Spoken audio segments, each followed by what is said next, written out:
What's up? It's Sierra. Hey, it's Ebony. And welcome to the Real Play Podcast. Hi, guys. Welcome back to the Real Play Podcast. It's Ebony. And this is Sierra. And we have a very special guest today.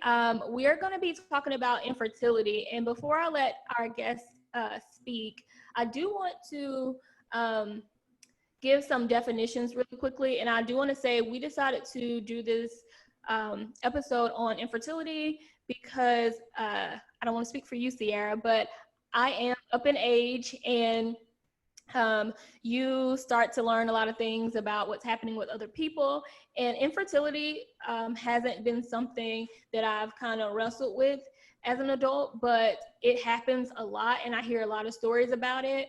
And it's also something that is very important to learn about, especially in the Black community, because a lot of people don't talk about it enough. And so I'm going to start with talking about what is infertility. And this is from the U.S. Department of Health and Human Services. So infertility is defined as not being able to become pregnant after having regular intercourse, sex without birth control after 1 year or after 6 months if a woman is 35 years or older. Fertility is being able to become pregnant, conceive, and it involves many steps which must work just right for a woman to become pregnant. About 90 out of 100 couples will be able to get pregnant within 12 months of trying. And then it says infertility is common. Out of 100 couples in the U.S., about 12 to 13 have trouble becoming pregnant. And so I had found this article, and I just want to read this short paragraph because this was kind of stuck out to me. So infertility affects at least 12% of all women up to the age of 44, and studies suggest Black women may be almost twice as likely to experience infertility as white women. Yet only about 8% of Black women between the ages of 25 and 44 seek medical help to get pregnant, compared to 15% of white women. So, this question is like, why don't we seek help regarding infertility more, and then why isn't it talked about more? And so with that, I wanted to bring Seneca on. Seneca is one of my good friends, and she has shared with me some details for her infertility, and I asked her if she would be kind enough to come and help us all out and share her story. So with that, Seneca, I'll let you tell us a little bit about yourself. Everybody, thanks to Ebony and Sierra for inviting me on today to talk about such a taboo topic in our community in the first place. But as she said, my name is Seneca, and I am 32 years old. I'm married and have been it'll be 8 years at the end of the month. And I am a resident of the Maryland, D.C., Virginia area. Yay, well, welcome. Thank you so much for coming on and talking about, like you said, a taboo topic, a topic that a lot of people feel uncomfortable opening up about or even asking about to a friend. So thank you for coming. I know this is going to be an intimate conversation, and we just appreciate you. Thank you. So, Seneca, can you tell us a little bit about your infertility journey? Or before you start with that, tell us what did you envision when you got married, and at what age did you think you were going to, have kids? So growing up, I always thought that I was going to get married young at like 22, 23. I thought I was going to be done having kids, however many I decided to have by 25. I have a young mother. She had me at 20. So I just remember growing up with her and just, seeing how young she was. Always the youngest one parent, in my class, my kindergarten class. And, I just kind of wanted to emulate that. I wanted to be young and get my kids out of the way and still have the rest of my life to live.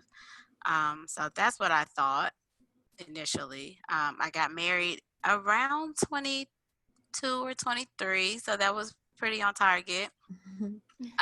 But by the time I got married, I already knew that there was going to be some issues with fertility and getting pregnant. did you know before you got married that there would be issues, or just like when you got married you were like, okay, this is going to be an issue? I knew before, so my mom took me to my gynecologist for my, very first visit when I turned 18. And he did the routine check and kind of pressed on my ovaries and things like that. And I thought everything was fine. And then he asked, well, when was your last cycle? And I was like, well, I never had my cycle. And he was like, no, like, when was your last cycle? And I'm like, yeah, I've never had a period. And so he was like, okay. Um, he wrote something down on the clipboard, and then I remember him asking to see me in his office after my examination. So that was kind of like my first, like, okay, something probably isn't right here. And of course, I guess because of HIPAA and things like that, my mom couldn't come with me, so I was kind of terrified. So I sat in his office, and he told me that I had something called PCOS, which stands for Polycystic Ovarian Syndrome, which is basically an ovulation disorder. And I didn't know much about it at the time. Of course, I'm 18. I'm like, what's that? Does that just mean I don't have periods? I don't know. He prescribed me birth control, which was supposed to regulate my period. So I was on birth control on and off for about 6 years. I finished it my senior year in high school, and all throughout college, I kind of, took it on and off. So that was pretty much all I knew at the time about the condition. So I have two questions. One, did the doctor describe to you the side effects of birth control? He did not, no, not at all. Actually, he told me that it would help me control my weight because at the time I was a little bit overweight at that point. He told me it would help me probably lose weight or help me maintain my weight, and that it would clear up any acne issues that I had, but I didn't have acne. So I went into thinking like, okay, clear skin, nice body. I like this birth control idea. Yeah, so I think it's very important. I just want to slide this in here, to be your own best advocate. And I know at 18 you wouldn't know, and at 18 I wouldn't know, but it's very important that we learn that we can be our own best advocate and speak up at the doctor's office. And I saw something on Instagram yesterday that said if you go into the doctor's office and you request like a certain medical treatment or medication, and the doctor says no, you have the right to tell them that you want that um, in your chart, that they refuse to give you either a certain medical treatment, certain like if you ask for MRI, certain things like that. And oftentimes I've seen like 2 slides where they were like, okay, the doctor changed their mind and allowed me to have that treatment. For sure. I learned that, it's been probably about 6 years, that we've been on this fertility journey, like really going at it. And I have definitely learned that you kind of get comfortable, deferring to the doctor because they're trained and you think they know best, but they don't. You know best. So at the end of the day, if they're telling you something that you're not sure about, you can ask 1,000 questions, and if they're suggesting something, but you feel like a different option is better for you, definitely go with your gut. Do your own research and think about, your body and how it's reacted to other things or whatever they're suggesting, because no one can feel what you can feel in your body. No one else is you. So definitely be your own advocate. And my second question was, when you met your husband, when you guys were talking, is this a conversation that you guys had before getting married? Yes, that's a good question. Nobody's ever asked me that before. So yeah, I did tell him. Well, he kind of knew when we started dating. Of Yeah, well, things that come along with dating. Um, and he did ask me once, like there was a concern, like, well, are you going to get pregnant? And I was like, oh, well, no, I don't have periods, so we don't have to worry about that. And of course, that spiraled into another conversation. I'm like, well, like, why don't you have periods? So we sat down and talked about it. I told him about, I have polycystic ovarian syndrome. And I don't think, like I said, we were young when we got married. So I don't think either of us were really concerned about it at the time. because we wanted to wait about maybe 2 years before we started having children anyway. So it was just like uninterrupted fun, if you know what I mean. So I think he was kind of just like, okay, cool. But I did tell him that, the doctor said that eventually this is going to make it more difficult for me to conceive when it is time. And he was okay with that, but I don't think either of us knew what that really meant for us. I think that's interesting that like something that's, oh yes, we can do whatever we want to without Exactly. consequences, then turns into, Exactly. Someone said before, like, you spend so many years trying not to get pregnant in your, adolescent or young adult years, and then to have to deal with something like this is it's mind-boggling. And that's another reason why I want to have you on too, because we've all, in our friend group had conversations about when you grow up, your parents is like, don't have sex, don't have sex, don't have sex. Granted, Right. they had you at an early age, but they're telling you no, right? And then you get to a point where maybe you've got married or just older and you start thinking about it and you're like, wow, this could be a possibility to where I can't conceive. So then what does that look like? Yeah, so, I grew up, my father was, is still a pastor. And my parents were, although they were young, they were married, when I was conceived and when they had the rest of my siblings. So yeah, I did grow up in a household where it was like, don't have sex, wait till you're married, wait till you're married. And I was like, okay. And I did wait pretty long. I lost my virginity at 18. I think that's pretty long.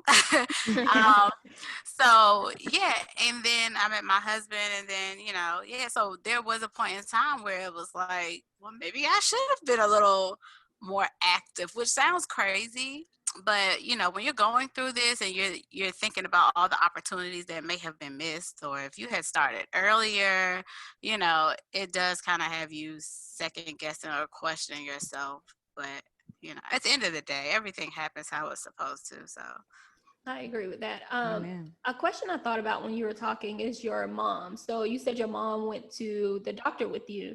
mhm. After the doctor, did you guys have a conversation about this? And did you guys try to seek help at that point? um, Additional help? that's an interesting question because I did tell my mom, and just like, I mean, she didn't know anything about it either. I told her, yeah, he said, I have PCOS. This is what it means. Basically, I don't have periods, or I don't ovulate naturally. And he told me to take birth control. I thought she was going to flip, like, because he suggested birth control. Because, in the Black community, or maybe in every community, when Mm-hmm. you are young, you're 18, you get on birth control, that means something else. Mm-hmm. And at that time, I was still a virgin. Like, so I thought she was going to be like, oh no birth control, not my daughter, like, because that means, whatever. But she was pretty cool about it. So we went, picked up the prescription, and I started taking the birth control.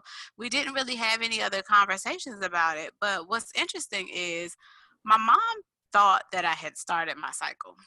I was going to ask, that was going to be one of my questions too. Yes, because I remember in like 5th or 6th grade, I was having a bad day at school. I kept getting in trouble. And so I lied. I went to the bathroom. I told the teacher, like, I think I started my period. I think I Mm-hmm. need to go home. So the teacher, of course, called my mom, told my mom. My mom came to pick me up. I thought that was going to be the end of that. She thought that I had started my period because I lied that day. Although I had never asked her to buy any tampons, I was going to ask that any too. pads. You've never seen me say I have cramps. I've never asked for Advil or Tylenol, like any of that. So I don't know how she reconciled that, In her she mind, started a yeah. period, but you never had to buy me pads or tampons. But my mom, I'm one of five. She was probably busy and, occupied with other things. So, but yeah. And you're the youngest? I'm the oldest girl. I have an older brother. I have two younger sisters and another younger brother. Oh, she probably wasn't used to dealing with it at that point. So yeah. Exactly. Exactly. And I'm Yeah. her first girl. So she's probably just like, I mean, a late bloomer. I think I've actually heard her use that term, like, oh, you're probably just a late bloomer type thing. Yeah, but it's interesting that I mean, my mom has 5 kids. Every time she thought about getting pregnant, she got pregnant. No issues. And neither of my sisters, seem to suffer from the same thing. So I'm the lucky one. Well, I have a question. So, well, not really a question. So you said that you've been on this journey for 6 years. Mm-hmm. That is a very long time. I'm sure that's an emotional roller coaster for you. But can you kind of tell us your story, like how it started, where you're at right now, what it looks like? Sure. So about maybe a year after I got married, my husband and I started trying to get pregnant with no period. This is how much or how little I knew about, any of this. So we started trying to get pregnant. I wasn't having any regular cycles or anything like that. We tried for a few months, and then we went to a local fertility center. And they said, okay, well, there's a number of things that we can try. Let's try. There's a co- clo- I was about to say COVID. It's not COVID. Not COVID. Not COVID. It's Clomid with an L, Clomid, which is also a pill I believe they use for diabetes. So I'm not sure how the pill actually works, but I know somehow it's supposed to help with the ovulation cycle. So I did try several rounds of Clomid. Nothing changed for me. That was probably over the span of a year. It didn't regulate my cycle. It did nothing. So we tried that, and then they suggested more like lower tech treatments, which includes IUI, which is intrauterine insemination, and timed intercourse. So timed intercourse, just to break it down, is they give you fertility drugs to help facilitate the ovulation process. So your body mimics what it's supposed to do naturally. And then they tell you when it's time, you go home and you get to work. Intrauterine insemination is pretty much the same thing, but instead of doing it at home, they take a sperm sample or a semen sample from your partner, and they insert it inside of you when you're ovulating. So we tried about 3 rounds of IUI. I did get pregnant twice, and both of those ended in early miscarriages. So then we did a couple of rounds of timed intercourse, and nothing happened. So when you have, I believe, 2 or more miscarriages, they start to test you for, to see if there's something else that's wrong, an underlying issue. I had those tests. All of those tests came back negative, thank God. So then we decided, okay, well, and also I had to, so in order to go through those lower tech fertility treatments, you have to be a certain weight, and your BMI. I don't know the exact BMI, but it has to be at a certain level. So I had to lose 60 pounds. Wow. To be able to even do IUI and timed intercourse. So that took up a couple of years as well, because 60 pounds is a lot. So I had to had to pause fertility for a second and focus on my weight loss. I did that. I lost 60 pounds. And then that's when I tried the IUI and the timed intercourse, had 2 miscarriages. So we said, okay, well, for some reason, those aren't working. So now it's time to, elevate a little bit and try more high tech, which is IVF, in vitro. And so we went through a consultation there, and they said, well, guess what? We know you lost 60 pounds, but that wasn't enough. You need to lose about 15 more. So I was like, oh God. So, and not to mention, IVF is very expensive. And so are the other treatments as well. So, financial preparation, losing the additional 15 pounds and all of that has been like a whirlwind. I know we were quoted 15,000 for our IVF cycle, just a cycle, and then the medication alone is 3,000. So you're looking at $18,000 for just one cycle, and it's not guaranteed to work. And does one cycle include one chance with one egg, or is it multiple eggs that are? It depends on what you produce. So the way IVF works is there's multiple shots, and there's shots. I don't think there's any pills involved. If there are, it's probably one case of pills. But there's shots that you take, multiple shots a day for like a 2-week period, and that is helping you to your eggs to grow, mature, and it also emulates the ovulation cycle. So then when they monitor, I have to go in the office every other day to monitor my progress, and then when they feel like my eggs have matured to the appropriate size, they'll schedule a surgery. So I have to go in for surgery, and which they'll go in and take out however many eggs are fully matured. Okay. And so that number can range. Some women have one, some have 25 or more. The good thing about polycystic ovarian syndrome is that you do have a surplus of follicles or eggs, just because you don't release them because you don't have a cycle. So they're all just kind of built up in your ovaries. So that's kind of a good thing when dealing with IVF. So I'll go in for the surgery. They'll take out however many eggs I have, and then they all undergo the process of trying to, and forgive me if I can't think of the technical terms. I'm not a doctor.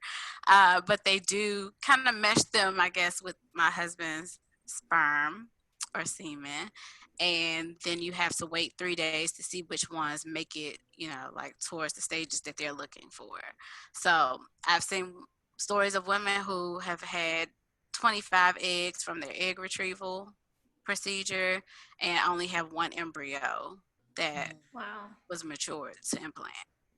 So, and then there are some who have 7 eggs, and then you can freeze them, and then when you get ready to get pregnant again, you don't have to go through the whole entire cycle again. You do have to take some medication to, like, I think, prep yourself for pregnancy, but then it's that's when you call it a fresh embryo transfer or a frozen embryo transfer. So that's what that is. So yeah, we don't know how many eggs we'll have. We're hoping for a lot, and we're hoping that a lot of them make it through the maturing process and make it to be embryos so that we can freeze some, because I am 32 and I do feel the pressure. So hopefully next time, you know, hopefully the first one is successful, and then after that we can just keep going for however many we want. It's crazy the amount that you have to pay to do all of this, and then kids are expensive too. So it's crazy. It's so crazy. Like, you kind of feel like you're already sacrificing for, I know motherhood and parenthood in general is just a life of sacrifice, but we're starting now. Like, this could be the first year of college tuition. That's true. You're right. And we're starting now just to get them here. So it's crazy, yeah. So I want to take this a little personal. Mm-hmm. So you talked about having 2 miscarriages. Mm-hmm. And I have read, and I do know people who, when they've tried to get pregnant the first time, sometimes it ends in miscarriage, and then maybe they go on to have like a baby afterwards. Mm-hmm. So it's something that a lot of women have experienced. Right. Can you tell us a little bit about that, the feelings that were after, what happened? Just give us a little insight on how you and your husband dealt with that, because I know he was probably a really big part. I mean, it's both of you are going through it, and he was a big part of helping you get through it. Right. So strangely enough, the first miscarriage, so I got pregnant and I was just so excited, just honestly, to know that it was possible, because that's the furthest that we had gotten in years. And this was only like 2 years ago. So after being married for 6 years, and then you see that first, positive on the pregnancy test, I was just out of my mind. So I think I ran into the room and showed him the pregnancy test, and I just screamed and cried, and he was happy. It was exciting. I think my first miscarriage was around 6 weeks. And so this whole time I'm going back and forth to the fertility center, and they're checking the progress of, the embryo. Um, and you have to get your blood drawn. They're checking for your HCG level. Mm-hmm. And it's supposed to, I think, double every time, like every other day you go to the doctor's office, and your HCG level should double. And that is showing like that the egg is growing, or the embryo is growing and progressing as it should. So you want those numbers to keep doubling. They were doubling for a while, and then it just kind of like stopped. And then you see that they like start dropping, which means you're going to miscarry. So I was like, oh, okay. Like, of course I was disappointed, but this probably sounds so weird, but I was just so excited to know that it was possible. So I don't know. My first miscarriage didn't affect me like how I see a lot of other people responding to it. So even that was a struggle because I thought I was weird. I thought something was wrong with me. Like, not that I don't care. I did care. But I It don't was a know. victory. It was Yeah, like it was a small victory. yeah. It's also crazy that you knew in advance too. Maybe you had more time to prepare than someone who it just happened. Exactly. That's another part too, because the doctor did tell me like, okay, this is what we're looking for, and if it starts to drop, you're gonna miscarry. So I was like, uh-oh. So yeah, I do think that helped as well, because it's weird that you know that you're going to miscarry. Like, that's strange within itself. So yeah, the first miscarriage was kind of like, okay, well, at least we got somewhere. Like, we know what worked. We could do this again. So we waited maybe a month or so, and then we tried again. And this time I had gone on a work trip to Ohio, and I actually passed out. We went to breakfast at Waffle House, and You I said this so passed out. nonchalant. I know. I passed out. I know. Passed out, and before I knew it, I woke up and I was on the floor, and my two male coworkers were standing over me like, "You okay?" And I was like, "What happened?" I know I didn't pass out. They were like, yeah. So they called the ambulance, of course. The ambulance comes, and I had to tell. I mean, they're like watching me. I guess they were concerned, I'm the only female on the trip, and they're just like all up in the ambulance, like looking. And so, of course, the ambulance, the EMTs are asking me all this questions. So I had to tell them that I was pregnant. So I'm just like, dang, like I don't go away because I gotta tell them that I'm pregnant, but you guys are standing right here. So that came out. I went to the hospital, and they drew my blood there because I told them I was pregnant, and my HCG had dropped. So I already knew like I'm about to have another miscarriage. That one hurt for several reasons, because I really thought, of course, like, this is the second time, like, we got it, we're good. So I really thought that one was going to stick. That one was a huge disappointment, and it was physically painful. The first one was kind of like a regular cycle. I didn't know, anything. How far along were you with the second? This one was 8 weeks. Okay. And so in this case, the embryo implanted too close to my cervix. So it wouldn't have had a chance to like grow and have the room that it would have needed. So, your body kind of self-advocates for you. And if everything is not right, it'll terminate the pregnancy on its own because it already knows this isn't going to work. So that's kind of the case for the second one. But the embryo had stopped growing, but it wouldn't shed, like it wouldn't come out naturally. So they gave me two options. Like, you could take this pill, which will force you to like shed the lining and pass the embryo along with it, or we can have surgery. And talking about being your self-advocate, Ebony, my first inclination was like, you need to do the surgery. And I talked about it with my husband. My husband was like, well, I mean, why would we go for unnecessary surgery? Surgery is, anytime you have a surgery, there's a risk. And he was like, well, why would you just jump straight to surgery? And I was like, I don't know. Something about that pill just does not sound right. So I did some research. I read up on it. I read horrible things about that pill. Horrible. And the doctor had suggested the pill as well.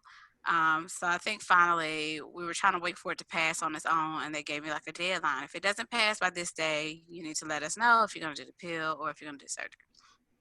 Decided to go with the pill, and it was the most painful thing I have ever been through. Like, it was like having your regular cycle, but like times 1,000. Mm.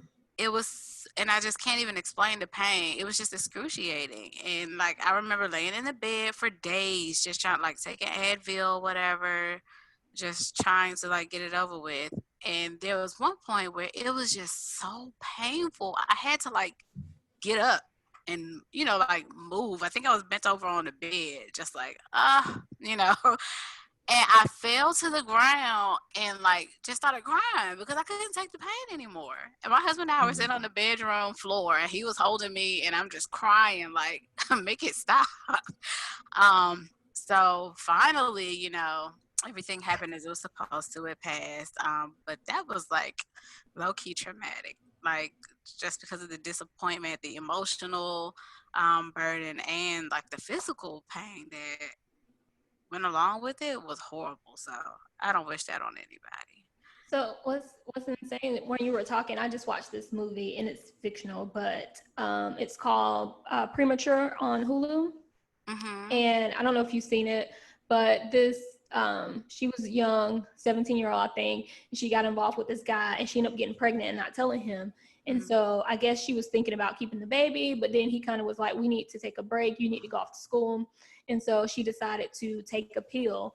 And when she took the pill, she was in excruciating pain. So it just, maybe they mimicked real life, because it looks like it was horrible. Horrible. Yes, it's probably the same pill. It was horrible. And I'm like, why didn't you tell me? Looking at my doctor, like, why didn't you tell me it was going to be?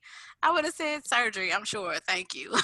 And I was shocked because it was just one pill she was taking. I was like, well, I would assume that you would take multiple pills. It's kind of like the Plan B. I mean, I've never taken it personally, but I know when you take it, it's two. So it's interesting, or unless they changed it since I've seen people. No, it's one pill. I think I remember taking, just one pill. Yeah. It's crazy. I'm sorry that happened, because I can't imagine. Like, I feel like I'm a strong person, but I don't know if, because right now I'm thinking about myself. Like, if you ask me if I want kids, I'll tell you, like, I don't know if I want kids. Like, I feel like I want kids, but I don't know. So I'm not trying to say yes or no. But what if I get to the point where I do want to have kids, and then it's an issue for me? Like, I would probably be harder on myself, because it's like, no, when you had the chance, Right. Yeah, and you do go through, that's an emotion that you go through with infertility, and so many others. I can't tell you how many times, like, I just wanted to sit in my room and cry, because I felt like, we're designed to do this. This is what we're put on the earth for. Why can't you do it? I want kids. My husband wants kids. And like, even though we talked about it before we got married, and, he knew everything that was going on, but there's a sense of inadequacy that you feel not being able to do the things that so many other women are able to do. So like, there's a lot of emotions that come with it. There's anger, and I've shared this with Ebony before, but people don't think about it. Like, pregnancy announcements, when you see them like on Instagram or social media, they hurt. Like, your closest friends, oh, I'm pregnant, and it's just, it's honestly like a punch in the heart. It really is. And then I can't tell you how many baby showers I've had to go to and suffer through. Like, of course, I'm not a bitter person. I'm happy for a baby. Is a blessing, no matter, who is blessed with it. But there's been several times where I've had to go to a baby shower, and I'm sitting there and I'm fighting back tears because I'm happy for you, but I'm sad for myself. This is a reminder of the miscarriages that I've had, and all that we've had to go through to even, get to the point where you're at. So, and then you see stories on the news about people putting babies in ovens and washing machines and just crazy things. Like, but here I am paying hundreds of thousands of dollars by now, probably, to get something that someone was able to do, have for free, and you don't even know how to, be thankful for it. And then So, too, I feel like a lot of people in the Black community, they don't talk about infertility and they don't talk about the challenges that they had. They just pop up with a kid and they're like, oh, it was so easy. They don't want to tell you that, oh no, we struggled. And I think having exactly. more of those conversations would be helpful. I have a friend who I talk with. She's not Black, but I talked to her about like not really wanting to have kids. And I remember telling her that I kind of want to adopt one day. And so she asked me recently, she was like, Ebony, do you still want to adopt kids? And I was like, I actually forgot that I wanted to adopt. Because I'm not in the mind frame of I actually want to have, kids today. So it's not really something that I think about often. Mm-hmm. But she said, well, I'll be a surrogate for you. She kind of joked, but she was like, but that's only if you couldn't have kids. She was like, if you could have your own kids, I wouldn't be a surrogate for you. Mm-hmm. But have you guys ever looked into, thought about maybe getting a surrogate? We've thought about several different methods, and I used to get angry. Somebody, I won't say who it is, but every time they found out that we had like a miscarriage, would be like, "Well, have you guys thought about adoption?" And that used to piss me off because I'm like, "Well, here I am still trying to do it on my own, and you've just written me off." Like, just to me, I took that as like, "Oh, just give up and adopt." But we've thought about it. We've had a couple of conversations. We haven't really decided on anything yet because we're still trying to do it on our own. I don't This may sound weird. I don't know how I feel about adopting because there is an aspect of like wanting your own Mm-hmm. biological children. And I feel like I would be more willing to adopt if I was able to have my own. I agree. Does that sound weird? Like, let me have my own first, and then yes, we'll open up our home to someone who needs a home. But there's something strange to me right now, just deciding on adopting. Like, I haven't been able to reconcile that with myself yet. Um, and then there's someone else who offered to be a surrogate for us, and I had the same feeling like I got it, thank you. So um here's the thing about being a surrogate too. Like, one, I would only adopt if I had already had a kid. That was just what my mindset was. And then also I would have to take in consideration, if I have a husband and they want kids, I have to, think about that. But even with a surrogate, like, I know I wouldn't, like, I need to see you 24/7, because you're raising, you have someone else's kid inside of you. I need to know how you eat. I need to know if you are going to think like you can drink a little bit of wine tonight to relax yourself. I need to know, like, if you're married and you plan on having sex with your husband, could you potentially like have your own baby? And I'm thinking it's mine. And then we get tested after the fact and it's yours, just a lot of factors. I haven't really looked into the surrogacy just because I've heard that the expense for that is just astronomical. I can And imagine. yeah, I'm not a millionaire, I'm not Oprah, so that might not even be an option. So we haven't even begun to look at that. I think adoption would probably be an option before surrogacy because their fees, I've heard, are just out of this world. I wanted to jump back to something that I think both of you kind of touched on about the conversations that we have, especially in the Black community, about infertility. We don't talk about it, and it's almost like shameful. We carry around this shame that, like I said, I can't do what I feel like I was put on this earth to do, and so many women feel alone, and they feel like they're the only ones, but they're not. And I told Ebony this before, like, I just recently started talking about my infertility struggles, like, publicly, probably it's been about a year. And the blessings and the encouragement and the stories that I have received since sharing my own personal story have just, like, the love has been outpouring. And I have to say, if it wasn't for sharing my story around this time, around Mother's Day last year, I had a friend who threw a mommies and brunch event. And I was talking to some of my friends from college who came to support. And I started talking about my infertility journey. And one of my friends started talking about hers. And she said, yeah, well, we did IVF. And I was like, what? Like, completely shocked because she's young like me. Like, we graduated college together. She's been married just as long as I have. You know, nice couple. She's physically fit, so is he. You wouldn't think anything was wrong. So we talked about that, and she's the one who actually got me looking into, like, you know, looking more into IVF. And I honestly attribute how far we've gotten today with that process to her, because had I never opened up to her and she never shared that, I would still probably be dealing with the stigma of IVF.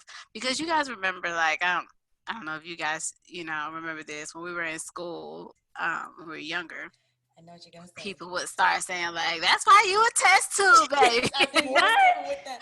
Yes, we used to call people, and I just talked about this. I think I told you, Ebony, we used to call people, oh, you a test tube baby. And that was the worst thing you can call somebody. But Yeah. now there's I've so never many. heard that before. Wow. What? Yes, we were ruthless. That was like, you want to get them, you call them a test tube Test baby. tube baby. No idea what we were talking about. Really, right?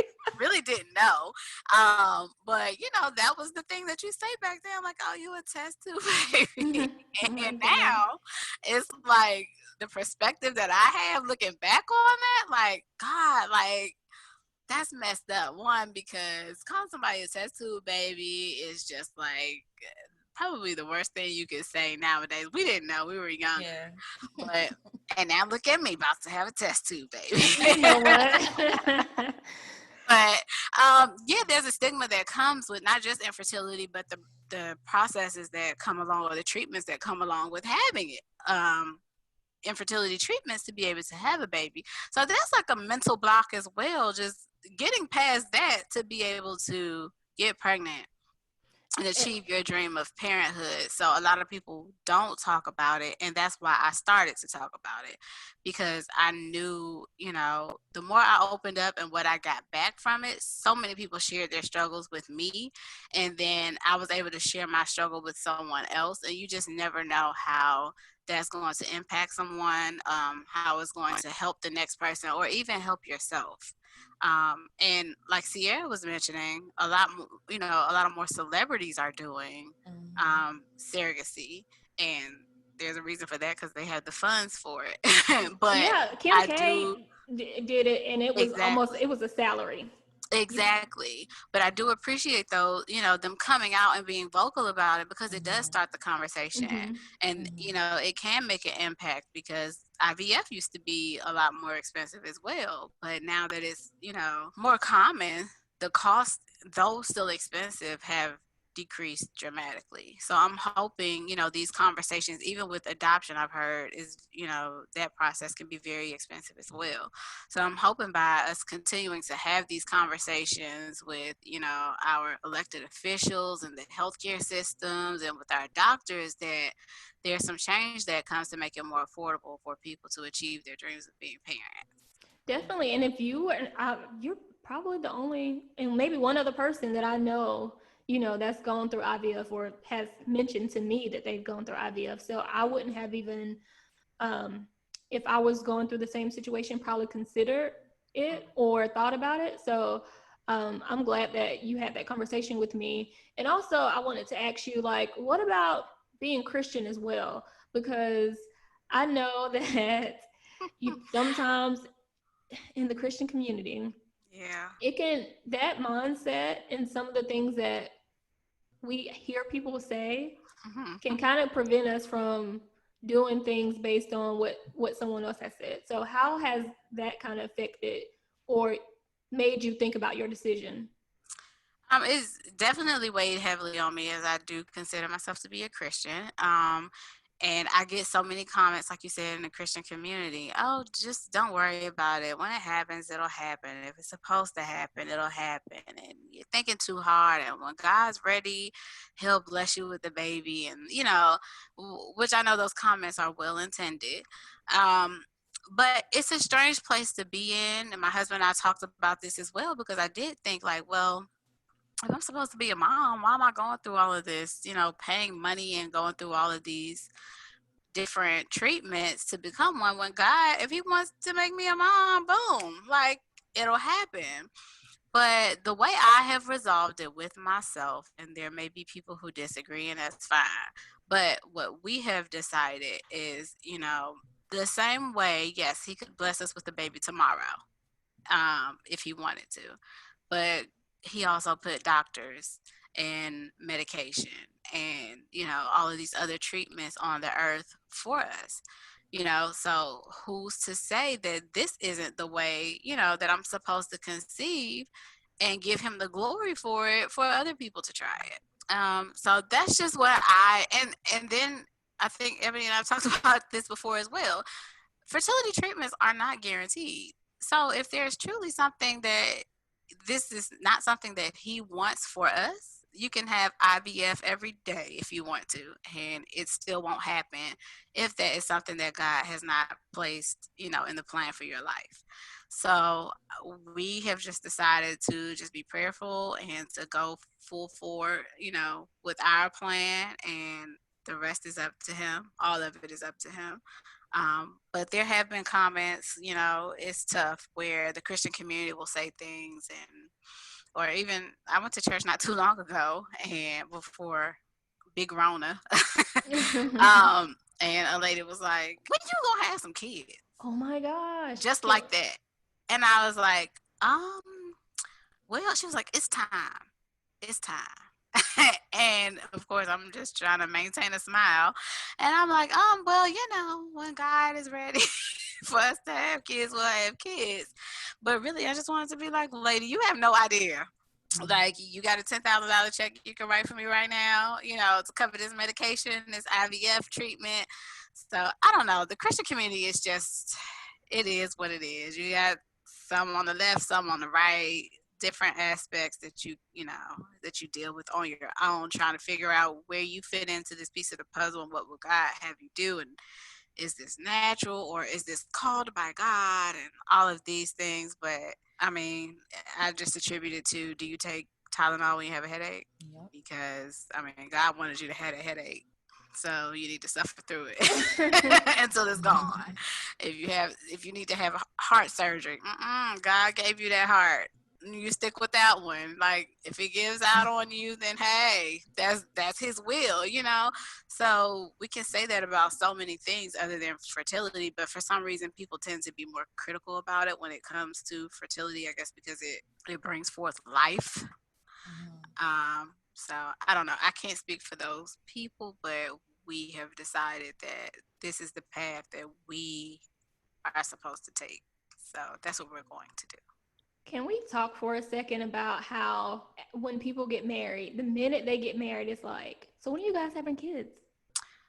It's like, can you leave me in my uterus alone? Like, get out of my uterus. It's very interesting to me that people want to plan your life for you. It's like nothing I do in my life can ever be good enough.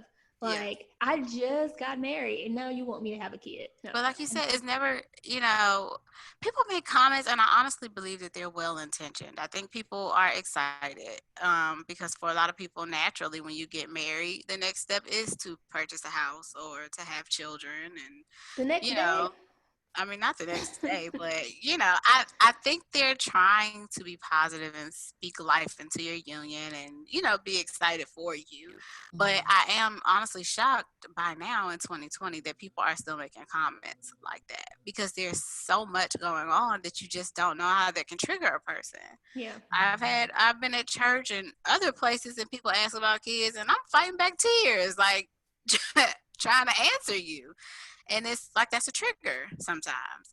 So yes, I do implore people, stay out of other people's uterus. Stop asking when you're going to have kids. People are going to have kids, and when they're going to get married. Everybody doesn't want to be married.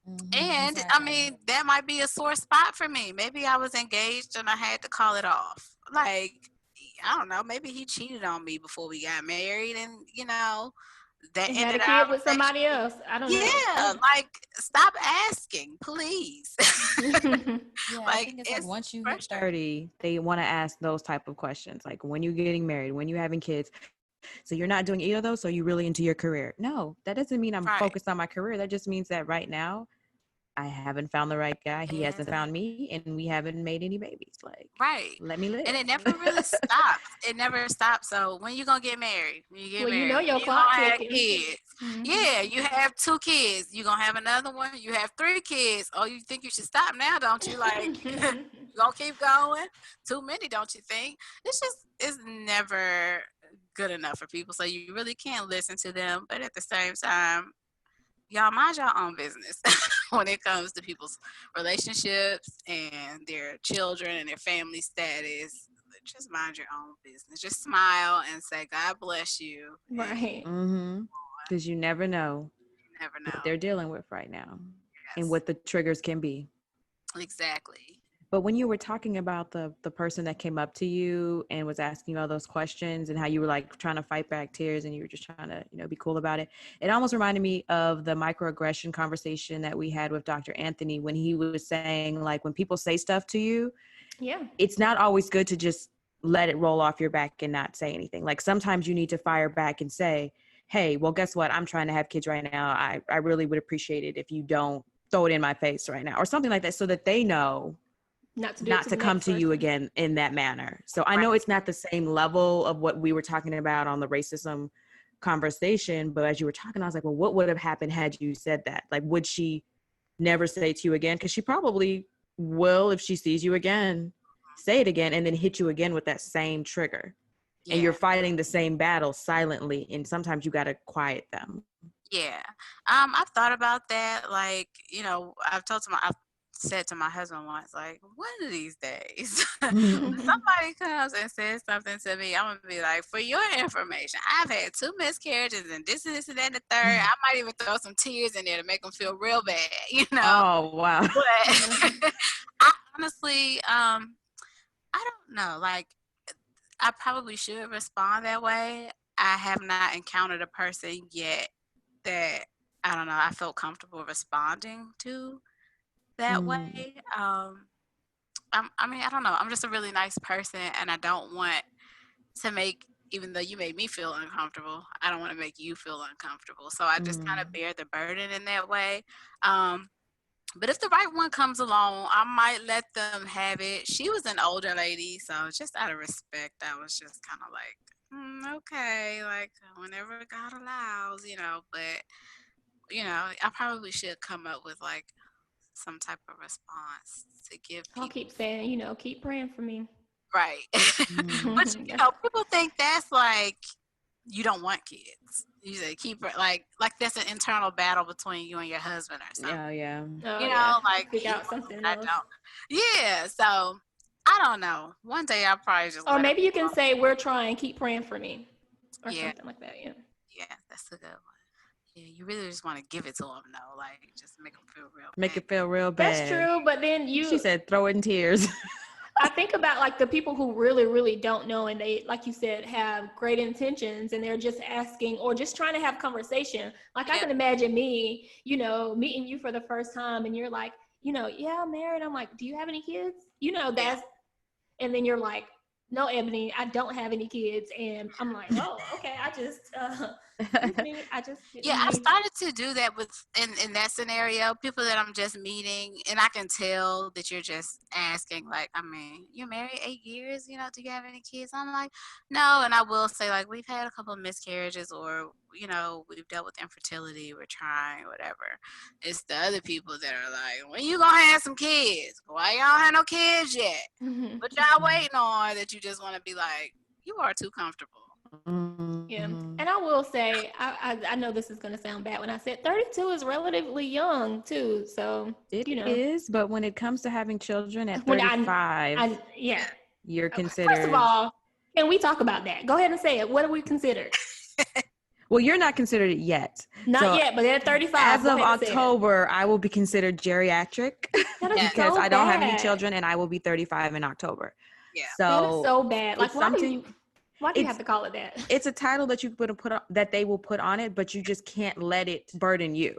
So Yeah. yeah, you can say that. You can say I'm 35 and whatever, but I'm not going to try to look at it and say my body can't have kids because I'm 35. Because Right. there's no, it's an Right. age. Yes, Right. I've had the same eggs for 35 years, but whatevs. Like whenever I decide to try, either I'm going to have them or I'm not going to have them, but I'm not going to let them put that title on me. Yes, don't. Because I don't know who came up with that. I guess Yeah. scientifically their studies have shown that at the age of 35, your chances have started to decline. And that's well and fine. But, you can't put an age on something like that because we've seen Halle Berry, we've seen Janet Jackson, and many others who are not famous that have had kids well beyond 35. And Ebony, you said like 32 is young, relatively speaking. Well, let's talk about this. I'm not married yet. So I say it's young now, but again, I'm not married and I don't want to have kids right away if I decide to have kids when I get married. So I want to wait at least 2 years. So technically, already at 35. I'm already at 35. Exactly. And every time I go to the doctor, they're looking at my charts and they're like, "You're 32? Well, you're still young." I'm like, I've been trying for 6 years. Like, I'm 32. I have 3 years left. And I want to have multiple kids. I only want 2, but I want to have multiple kids. Like, I don't think that's young. Yeah, no. I was talking to someone the other day and they were telling me that their mom is like 68, I think, something like that, in their 60s. And the mom had him when she was like in her 30s. And I was like, man. I was thinking silently myself, I'm like, that's going to be me when I have kids. Like, oh, man. Yeah, I keep calculating. I told my husband, I'm like, we're going to be this age when they're in kindergarten. Right. They're like, oh, my mom is 20. My mom is 40. My mom is... I wanted to be my mom because she was the young one in my kindergarten class. My mom was like 25-ish. In kindergarten, and my other friends, their parents were older, so I wanted to be that young mom. Now I'm gonna be the old mama, looking like 25. Right, I want to walk in high school, and the high school kids say, "Oh, who mama is exactly." But look, exactly. black don't crack, y'all. So right just know that even though you may be a little bit older, the Mm-hmm. older mom, you still gonna look fine walking into high school to get your son or your daughter. Well, Fine the good thing too is if you have kids soon, Seneca, and then me and Sierra have kids, we can talk amongst All each be other. friends. Yes. Right. That's true. That's your cousin. I'm gonna be looking for some age-appropriate friends that have kids. Because my best friend, she has twins, and they turn 11 tomorrow. And I'm just like, God dang, like, well, maybe I have some babysitters because yes, she has surpassed me. Yeah. It's crazy, but yeah, I'm hoping that you guys, saddle up with me. We'll all link up. Pregnancy pack. Yes, in the mommies club. Catch me the second go round. Okay, I got you. Definitely not the first one. I ain't nowhere near. We can do that. But like you said, you never know. I've seen people like how you were saying earlier, people would try for years and then adopt and then get pregnant. Right after. I have seen people go from no prospects to married with twins in less than a year, child. Ooh, child. So amen. you just never know. I'm saying, oh, child. What the Lord has in store amen. for you. Hallelujah. Hallelujah. I had seen something where this couple got married and got conceived on their honeymoon, and I'm like, Lord, not me. I never wanted that. But now, everything in retrospect, because I used to say I want to be married for 2 years before I have my first kid. And then I want to wait 2 years before I have another. I want them to be 2 years apart. All of these predefined ideas that I had. And now I'm like, I never, ever, ever, ever, ever, ever wanted multiples. But now, let me get them too.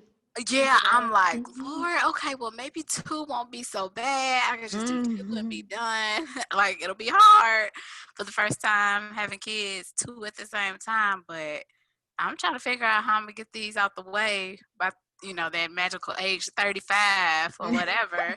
Like, so. Yeah. That just made me think of something. So when you're doing those type of the in vitro and things, it does increase your chance, right, of having multiples. It does. So just that you brought that up, I was just like, wow, that just hit me. I'm like, oh yeah, I forgot about that. Like you can have triplets, quadruplets, sextuplets, because you never know how it's going to divide. Exactly. You don't have to, like, usually you'll get twins or triplets. It has to be in the family. Yeah. But when you're doing in vitro and stuff like that, you can. So Yeah. We'll prepare for those double blessings for y'all. I know. It definitely does. And I was telling my husband, like, oh, God wouldn't do that to me. He knows me. He wouldn't do that to me. I know that the chances are higher, but we gonna get one because he just knows I couldn't handle it. But you never know. And I think it's something in the medication or something that increases your chances of multiples, because I know my fertility clinic, they have a practice of only, even if you have, say, 3 matured embryos to insert or to transfer, they have a practice of only doing 1, just because it's safer. And they try not to encourage, like multiple pregnancies, because it's actually dangerous. Yes. It's a high risk pregnancy anytime you're carrying multiples, and then you're already dealing with, whatever your underlying issue is for infertility in the first place. So it just kind of puts you in a not so great position. So they just do 1.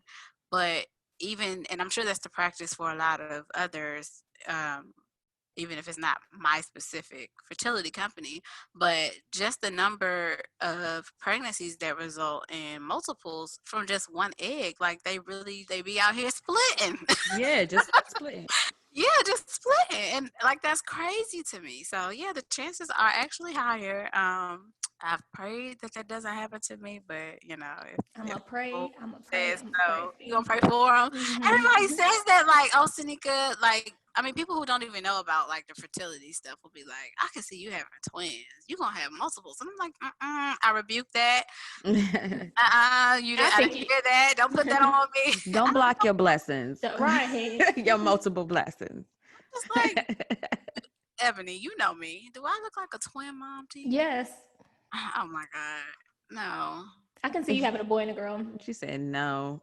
That's the ideal. Like, if I am gonna have twins, a boy and a girl, so I can be done with it. Let me write this date down. What's today? Oh Jesus. The 22nd, 6/22/20. Oh, Okay, I have one more question. So when you lost the 60 pounds, yeah. and you did that yourself, you didn't go through any surgery or anything like that. Do they give you a special diet, not just for the 60 pounds, because I know that's something you had to do, but while you're actually on the medication? I know you can't drink alcohol or anything like that, but are there any foods that they've told you, hey, this may increase your likelihood of getting pregnant or anything like that? No, not from the fertility company. There are people, like what do they call them? Like the Western medicine I was doctors. gonna ask about holistic. Yeah, therapy the holistic practices, they do suggest some things, but I really didn't pay attention to that. I don't know why, I just didn't. I know what works for my body. And then there's just so many things like PCOS. Not only is it like an ovulation disorder, but it also causes you to gain weight. And it also prohibits you in your efforts to lose weight. It's like 10 times harder for a person with PCOS to lose weight than a regular person. So I can be eating clean and working my behind off, and I literally will not drop any weight. None. And I know the specifics. I know the scientific reason, not well enough to explain it, but there's something like in the hormonal balances that just kind of deters all of your efforts that you're trying to, implement to lose weight. So that's been a struggle. So if anything, I would look up what to eat for the PCOS and not necessarily while I'm doing fertility treatment. Okay. And that's a whole nother conversation about like diet and exercise. There's so many different things that people say help. And by the time you get done, they all counteract each other. And so somebody says eat soy, somebody says, don't. Someone says like stay away from carbohydrates, and someone else says it's healthy. So you just gotta have to try what works for your body and see what works. But when it comes in terms of fertility, nobody talked to me about like a diet or anything specific to help with those treatments. No. Well, Seneca, this was really good. Like, I thank you for coming on and talk about infertility, because I know this wasn't the easiest conversation to have, especially on audio and knowing that other people will be listening to this. But more than positive. You've helped a lot of people today with your story. Yes, and I thank you for talking about PCOS. I actually had never heard of it until, I hate to admit it, I still watch, what is that show on MTV? 16 and Pregnant, the Oh, Teen Mom. Teen Mom, yeah. So I watched Teen Mom like last year, and one of the mothers on there actually has it. okay. And she talked about it, and she kept saying the letters so quickly. I'm like, what is she talking? Hold on, let me Google this. And I looked it up, and she was like doing rallies and all, and speaking out about it, and talking about how many women have it that never talk about it. Yeah. And I had never heard of it. Here I am, 33 years old, never even heard of it, and now I hear of it, and then I hear you say it. So, and she's white, so it does affect women regardless of their color. But a lot of people don't speak out about it, and that was one of her big things. Like, people don't know, they don't understand, and it looked like, yeah, she did get pregnant at 16, and it just happened, but it started affecting her body later on, I guess, or something like that, where she started to talk about it later. So thank you for bringing that up. I'm sure people that are listening to this will probably want to go in and maybe look up some more information, because they may not even realize what's happening to their own body, but listening to what you said and how long it took you to get a cycle and things like that, they might say, oh, well, I haven't been to a doctor because I thought I was a late bloomer, but now let me go ask the doctor to test me and see if this is an issue and if I have the same thing. So thank you for opening up about that too. Yes, of course. And I just wanted to say one more thing. Like, if anyone's listening that has daughters of their own, or, us in general who plan to have children, like, monitor that as well, because that's something that could have been caught, I feel like, for myself long ago. Had we really done the work, and gained the knowledge at 18 when I was first diagnosed, or even before at 15, most people start their periods now by 12, I think is the average age. Had we just done some more research back then, we could have probably jumped ahead on this. So if you have daughters, check in with them, talk to them about their bodies and how even if they have a cycle, how does your cycle feel? Is it a normal amount that you're shedding? What other symptoms do you have? Because there are other symptoms. So it's important to pay attention to that, so that we can just kind of jump ahead of the curve and start to have more conversations about it. So I think that's good, Seneca, because I know a lot of parents, especially in the Black community, when it comes to having daughters and talking about their menstrual cycle, they might not be as comfortable with it. And I would say just educate yourself, read, don't be embarrassed for what you don't know. I mean, we talk about a lot on this podcast about learning and unlearning. And so, even at 32, I'm still learning things and reading books, and I don't know everything. And so I would say just don't be afraid to learn and to grow. I mean, even if you have to do it with your daughter, that's fine. Yes, for sure.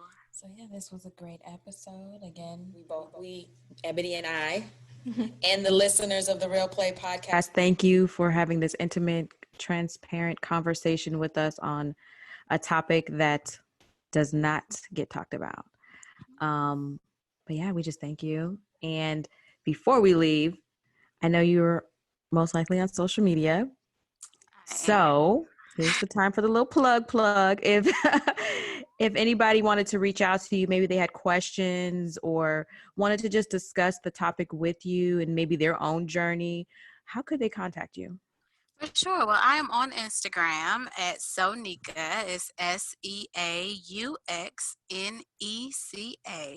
And I would love for people to reach out to me, especially if you have questions, because the more I talk about it, the more comfortable I'm becoming myself. And if I can, be of assistance to you and helping you through your journey, that would just, bring my heart so much joy. So yeah, if you do have any questions, or if you just want to vent or talk about it, hit me up on Instagram, and we can have that discussion. Yeah. So also, if you guys have any topics that you want to hear about, you can DM us at the Real Play Podcast. You can also email us at the Real Play Podcast at gmail.com. I was like, oh, let me remember this. Yeah. All right. Thank you guys for listening. Bye. Bye.